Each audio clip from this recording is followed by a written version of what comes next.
ఈ రేవంత్ రెడ్డి ఎప్పుడన్నా జై తెలంగాణ అనగా చూసినారే మీరు? ఎప్పుడన్నా ఒక్కసారి ఎప్పుడన్నా అమరవీరుల స్తూపం దగ్గర 2 పూలు పెట్టినాడే?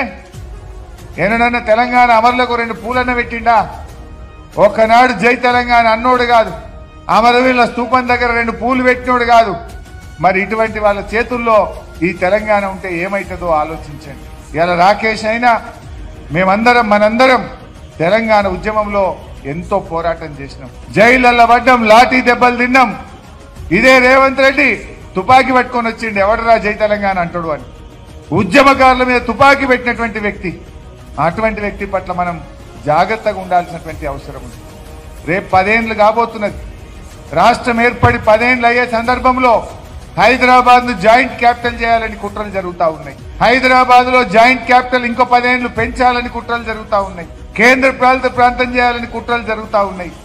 మన హైదరాబాద్